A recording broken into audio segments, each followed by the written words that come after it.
বাংলাদেশে চলমান সন্ত্রাস রাষ্ট্রীয় বাহিনীর দ্বারা চলছে। শেখ হাসিনার সরকার যেভাবে ছাত্র আন্দোলনের উপর নির্বিচারে গুলি চালাচ্ছে, গোটা দেশে ইন্টারনেট সমস্ত মোড অফ কমিউনিকেশন বন্ধ করে ছাত্র হত্যা চালাচ্ছে, তার বিরুদ্ধে এবং ওখানকার যে ছাত্র আন্দোলন, সেই ছাত্র আন্দোলনের সমর্থনে আমাদের এই মিছিল। এবং আমরা দেখেছি বিগত 19 জুলাই আমরা তার ছাত্র আন্দোলনের সমর্থনে এবং রাষ্ট্রীয় সন্ত্রাসের বিরুদ্ধে আমরা একটি মিছিল বের করেছিলাম নন্দন চত্বর থেকে। সেটা বাংলাদেশ হাইকমিশনার ডেপুটেশন দেওয়া দিয়ে শেষ হতো, কিন্তু সেই মিছিলটি 200 মিটারের উপরও বেশি চলতে পারেনি।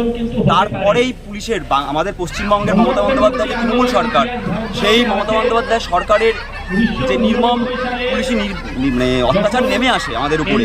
আমাদের 71 জন কমরেডকে গ্রেফতার করা হয়। আমাদের এআইএসএফের কমরেড শিফা তাসমিন, অনুপ্রা এবং আমাকেও গ্রেফতার করা হয় ওখানে। এবং তাছাড়াও বিভিন্ন সংগঠনে লোকেদের গ্রেফতার করা হয়, কমরেডদের গ্রেফতার করা হয়। তো এই যে ফ্যাসিবাদী আচরণ, স্বৈরাচারী আচরণ পশ্চিমবঙ্গ সরকারের এবং ওপার বাংলায় শেখ হাসিনা সরকারের, তার বিরুদ্ধে আজকের এই আমাদের মিছিল। বাংলাদেশের ছাত্রদের উপর যেভাবে আন্দোলন হচ্ছে বা তাদের উপর যে বর্বরতা নামিয়ে আনা হচ্ছে পুলিশের পক্ষ থেকে, আপনি একজন এখানে স্টুডেন্ট, যাদবপুর ইউনিভার্সিটির বুকে দাঁড়িয়ে ছাত্র হিসাবে কতটা সুরক্ষিত? ছাত্ররা বর্তমানে পশ্চিমবঙ্গ এবং ভারতবর্ষ সুরক্ষিত নয়। আমরা ভারতবর্ষ দেখছি একের পর এক ছাত্র হত্যা, ছাত্র খুন হয়ে আসছে। আমরা জানি না যে ইউনিভার্সিটির নাজিবের বর্তমানে কোথায় সে রয়েছে, সে কি হত্যা হয়ে গেছে, তার মা বসে রয়েছে ছেলের লাশের আশায়। কমসে কম ভারত যদি তার ছেলের লাশটাও দিয়ে দেয়, তবু সেই মা সান্ত্বনা পায়। আমরা দেখেছি রোহিত ভেমুলার হত্যাকাণ্ড ভারতবর্ষে, সুদীপ্ত সেন থেকে শুরু করে আরও অনেককে মারা হয়েছে ভারতীয় রাষ্ট্রের দ্বারা, পশ্চিমবঙ্গের পুলিশের দ্বারা। এবং সেই একই প্রচেষ্টা আমরা 71-এর পর থেকে এবং 71-এর আগেও বাংলাদেশেও দেখে এসেছি। এবং বাংলাদেশেও যেভাবে নির্বিচারে গণহত্যা চালানো হচ্ছে ছাত্র আন্দোলনের উপরে, সেইটাকে ধিক্কার জানিয়ে এবং সেটার প্রতি সহমর্মিতা জানিয়ে একজন স্টুডেন্ট হিসাবে, একজন ছাত্র হিসাবে আমরা এই ইন্টারনেট ব্যবস্থা এবং টেলিকম সব কিছু বন্ধ করে দেওয়া হয়েছে। এটা তো ভারত রাষ্ট্রে আমরা দেখতে পাচ্ছি একই জিনিস। ফ্যাসিবাদের চরিত্র, স্বৈরাচারের চরিত্র সবসময় এক। ভারতেও কাশ্মীরে যদি দেখতে পান, কাশ্মীরে বহুদিন ধরে সেই ইন্টারনেট পরিষেবা বন্ধ। এবং এখানেও যখনই কোনো আন্দোলন গড়ে ওঠে, সরকার সবার আগে যে কোনো মোড অফ কমিউনিকেশন বন্ধ করে দেয়, যাতে আমরা কোনো রকমের কমিউনিকেট না করতে পারি, এই আন্দোলনের বিদ্রোহের আগুন যাতে না ছড়িয়ে পড়তে পারে। সেই একই প্রচেষ্টা চালাচ্ছে বাংলাদেশ সরকার এবং সেটা বৃহৎ পরিমাণে চালাচ্ছে।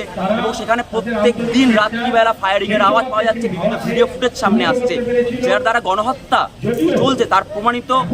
এবং তাতে যে সরকারের এবং ছাত্রলীগের, বাংলাদেশ ছাত্রলীগের ইন্ধন রয়েছে তাও প্রমাণিত। গতকাল রাজ্যের মুখ্যমন্ত্রী বললেন যে বাংলাদেশ নিয়ে বেশি কেউ কিছু করবেন না, কি বলবেন? এটা রাজ্য সরকারের কোন নীতি আমরা বুঝে উঠতে পারছি না। তিনি তো বাংলাদেশকে তিস্তার জল থেকেও বঞ্চিত করছে। আমরা মানছি যে ভারতবর্ষ তিস্তার জলের প্রয়োজন আছে, কিন্তু মানবিকতার স্বার্থে আমাদের এটাও মাথায় রাখতে হবে যে ওপার বাংলার আমার ভাই বোনেদেরও সেই জলের প্রয়োজন রয়েছে।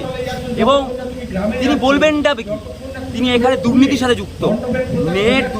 সেখানে আমাদের এখানে টেট দুর্নীতি, প্রাথমিক শিক্ষক পদে যে নিয়োগ দুর্নীতি, গরু পাচার, সোনা পাচার, তার দলের লোকেরা নারদাকাণ্ডে সারদাকাণ্ডে ঘুষ নিয়েছে। এবং সেই একই ইস্যুতে বাংলাদেশেও হচ্ছে, ছাত্র আন্দোলনের প্রতি নির্মম অত্যাচার নামিয়ে আনছে। সেই একই ইস্যুতে বাংলাদেশেও একটা ছাত্র আন্দোলন হচ্ছে। তো তার বলার কি থাকতে পারে? তিনি যা বলবেন তা হিপোক্রিসি আর কিচ্ছু হতে পারে না। বাংলাদেশ সরকার ছাত্রদেরকে কেন প্রতিপক্ষ বানিয়ে ফেললো? বাংলাদেশ সরকার এখন ছাত্রদেরকে শুধু প্রতিপক্ষ বানাচ্ছে না, তাদেরকে রাজাকার বলেও দেখাচ্ছে। এবং সেখান থেকে একটা স্লোগান উঠে আসছে, তুমি কে আমি কে, রাজাকার। আমরা মাস মিডিয়ায় শুধু এইটুকখানি দেখতে পাচ্ছি, কিন্তু পরের লাইনগুলো খুবই গুরুত্বপূর্ণ। বলছে কারা?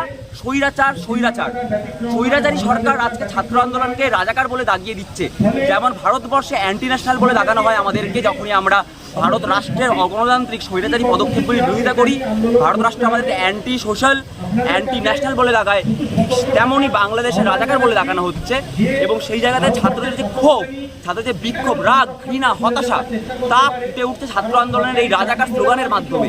আমাদেরকে এটা মাথায় রাখতে হবে, বাংলাদেশের ছাত্র যে আন্দোলন, সেটা কোনো বাম সংগঠন বা কোনো একটা ইউনাইটেড ফোর্স দ্বারা সংগঠিত নয়। সেখানে ছাত্র আন্দোলন স্বতঃস্ফূর্ত এবং সেখানে বহুধা বিভক্ত মতামত উঠে আসছে। কিন্তু তার পক্ষে আমাদেরকে যেটা মাথায় রাখা উচিত, যে ছাত্র আন্দোলন যেমনই হোক না কেন, তার বিরুদ্ধে যে ফ্যাসিবাদী আক্রমণ, স্বৈরাচারী আক্রমণ, নির্বিচারে ছাত্রদের গুলি করা, ধর্ষণ করার মতো ঘটনা উঠে আসছে, এই বিষয়গুলি আমাদের একত্রিত হয়ে বিরোধিতা করতে হবে। আমাদের মাথায় রাখতে হবে বাংলার মাঝখানে বর্ডার পড়লেও আজও আমাদের বাঙালি জাতিসত্তা এখনও জাগ্রত, কিন্তু সেটা অবশ্যই মাথায় রাখতে, এটাও মাথায় রাখতে হবে। আজ বর্গ চট্টোপাধ্যায় যেই বাঙালি জাতীয়তাবাদে উস্কানি দিচ্ছে, সেই বাঙালি জাতীয়তাবাদ প্রচণ্ড ধ্বংসাত্মক এবং সেটা বাঙালি জাতীয় ধ্বংসের দিকেই নিয়ে যেতে পারে। আমরা বিচ্ছিন্নতা জন্য আমরা ঐক্য চাই এবং আমরা বাঙালি হিসাবে ওপার বাংলার ভাই বোনদের সমর্থন জানাচ্ছি আন্দোলনের প্রতি। আপনার নাম? আমার নাম সাম্যদর্শী, আমাদের সংগঠনই আছে।